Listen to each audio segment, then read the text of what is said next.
दोस्तों, पिछले वीडियो में हमने यह बात की थी कि आने वाले वीडियो में हम आपको गर्भ संस्कार के बारे में कंप्लीट इंफॉर्मेशन या जानकारी जो है देंगे।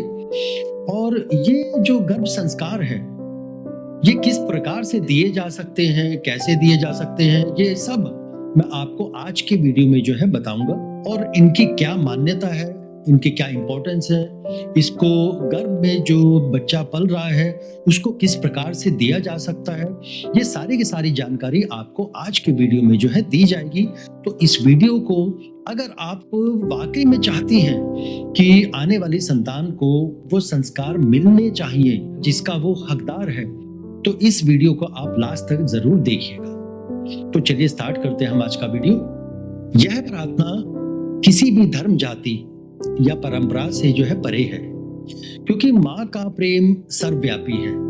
चाहे आप हिंदू हो या मुस्लिम हो, सिख हो या ईसाई हो, बौद्ध हो या किसी भी अन्य जो है धर्म को मानते हो, एक माँ के लिए उसकी संतान से बढ़कर कुछ नहीं है। इसलिए यह प्रार्थना संपूर्ण मातृत्व की भावना का प्रतीक है। जिस ईश्वर, अल्लाह, वाहेगुरु, यीशु या शक्ति में आप विश्वास रखते हैं, उसी से यह प्रार्थना करें। जब कोई महिला पहली बार अपना मां बनने का सफर शुरू करती है और गर्भ धारण करती है, तो उसका विश्वास, उसकी आस्था उस परम पिता परमेश्वर पर और गहरी और मजबूत हो जाती है। वो बहुत कुछ चाहती है अपनी आने वाली संतान के लिए, जिसे वो प्रार्थना के माध्यम से पा सकती है। तो हम सबसे पहले यही समझते हैं कि गर्भ प्रार्थना आखिर है क्या। देखिए, गर्भावस्था में मां का प्रार्थना करना बहुत ही शुभ माना जाता है। ऐसी मान्यता है हमारे शास्त्रों में, हमारे पुराणों में, कि मां जैसे गुणों के लिए प्रार्थना करती है, गर्भ में पल रही संतान में ठीक वैसे ही गुण जो है वो पाए जाते हैं। और हमारा मानना है कि भगवान से सच्चे मन से की गई प्रार्थना भगवान जरूर सुनते हैं। मां को सच्चे मन और निर्मल भाव से अपनी संतान के स्वस्थ शरीर और उज्जवल भविष्य के साथ साथ उसे अच्छा इंसान बनने के लिए भगवान से प्रार्थना अवश्य करनी चाहिए।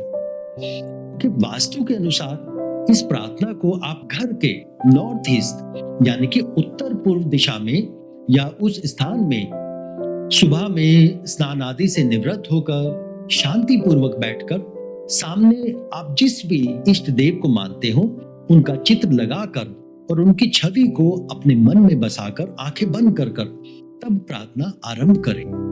यदि आपको शुरू में पूरी प्रार्थना याद नहीं हो पाती, तो आप हमारे इस वीडियो को चलाकर हमारे दोहराने के बाद अपने मन में उस प्रार्थना को दोहराएं।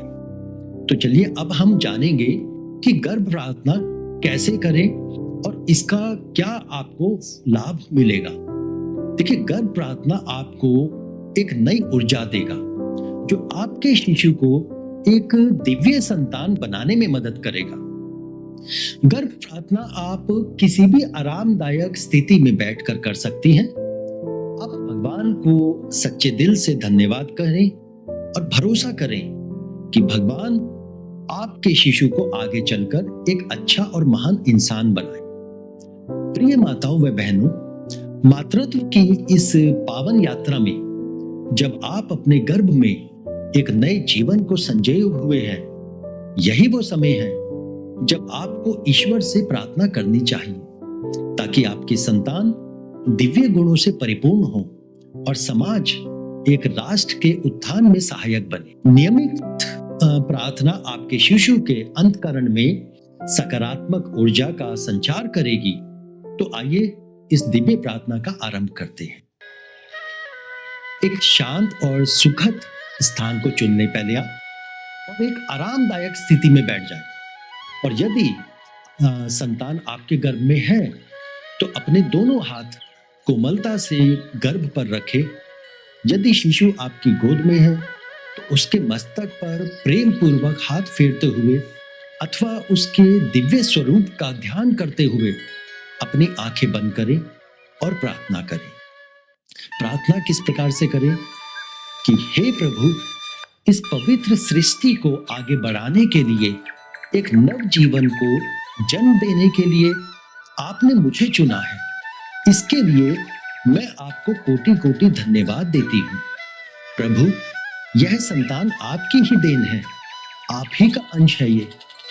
हे परमपिता, मुझे वह सामर्थ्य प्रदान करें कि मैं इस पवित्र आत्मा को आपके दिव्य स्वरूप के अनुरूप ढाल सकूं। मुझे विश्वास है कि आपने मेरे शिशु की रक्षा, उसके पालन पोषण और सर्वधन का शुभ संकल्प लिया है। आपने मुझे केवल एक माध्यम नहीं बनाया है जो उसकी देखभाल करने का सौभाग्य प्राप्त कर रहा है।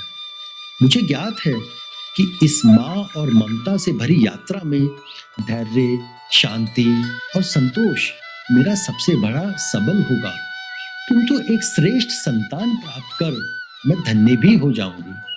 प्रभु, यह उत्तरदायित्व अत्यंत विशाल और कठिन प्रतीत होता है, किंतु आपकी कृपा सदैव मेरे साथ है और यही विश्वास मुझे साहस प्रदान करता है। हे परमेश्वर, मुझ पर इतनी कृपा करें कि मेरे माध्यम से इस संसार में श्रेष्ठ आत्मा अवतरित हो। ऐसा शुभ संयोग बनाए कि वह आत्मा इस सृष्टि के कल्याण का माध्यम बने। हे समस्त ब्रह्मांड के देवी देवताओं, कृपया मुझे एक तेजस्वी, गुणवान, बुद्धिमान एवं उच्च आदर्शों से युक्त संतान प्राप्त करें। उसकी प्रज्ञा प्रखर हो, उसका हृदय दयालु हो, वह चरित्रवान हो, पराक्रमी हो, विवेकशील और सेवाभावी भी हो। हे प्रभु, मेरी संतान शक्ति और प्रकाश का पुंज बने, धर्मपरायण, आध्यात्मिक और सच्चे मार्ग पर चलने वाली हो। उसके जीवन में प्रेम, सौहार्द और संवेदनशीलता का वास हो। वह सभी नकारात्मक प्रवृत्तियों से मुक्त रहे। उसकी आत्मा में संकल्प शक्ति और आत्मविश्वास की दिव्यता विद्यमान हो। वह अपनी अध्यात्म चेतना से इस संसार को दिशा प्रदान करे। अब आप अपने शिशु से कहें कि हे प्रिय संतान, तुम एक दिव्य आत्मा हो और मैं तुम्हारा हृदय से सम्मान करती हूँ। आत्मा की दृष्टि से हम समान हैं, किंतु इस जीवन में तुमने मुझे अपनी माँ के रूप में चुना है, इसलिए मैं अत्यंत कृतज्ञ हूँ।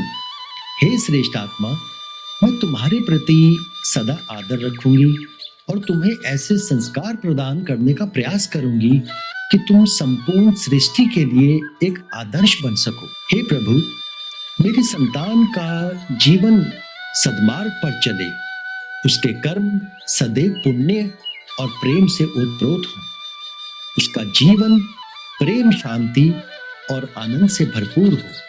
अतः हे प्रभु, मैं आपको नमन करती हूँ कि आपने मुझे मातृत्व का यह अनुपम आशीर्वाद प्रदान किया। मैं अपनी पूर्ण निष्ठा से आपके इस दिव्य अंश की रक्षा करूंगी और इसे सद्मार्ग पर चलने की प्रेरणा दूंगी।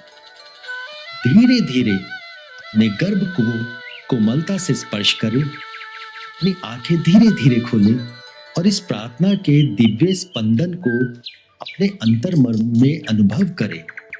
ओम शांति शांति शांति। दोस्तों, ये थी वो गर्भ प्रार्थना जिसके माध्यम से हम अपने आने वाली संतान को वो संस्कार दे सकते हैं किस संस्कार के वो हकदार हैं और जो उसको मिलना ही चाहिए। लेकिन आज की जो पीढ़ी है, न जाने क्यों वो ये संस्कृति, ये सभ्यता जो हमें हमारे पुराणों से, हमें शास्त्रों से इतने लंबे समय से जो एक सौगात के रूप में मिली है, पता नहीं कि वो क्यों खोती जा रही है।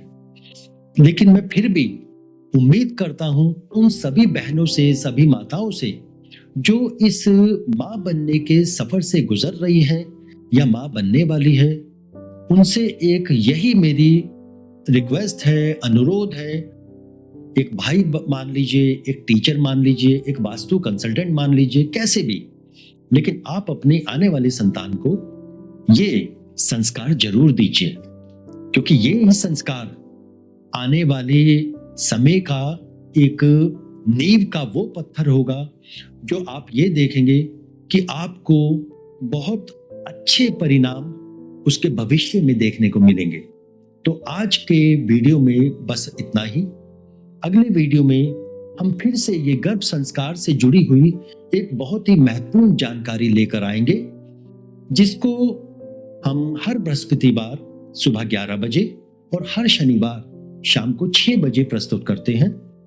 तो मैं Arun Verma, numerologist and vastu consultant, फिर से मैं आपके बीच में आऊंगा एक नए वीडियो के साथ, नई जानकारी के साथ।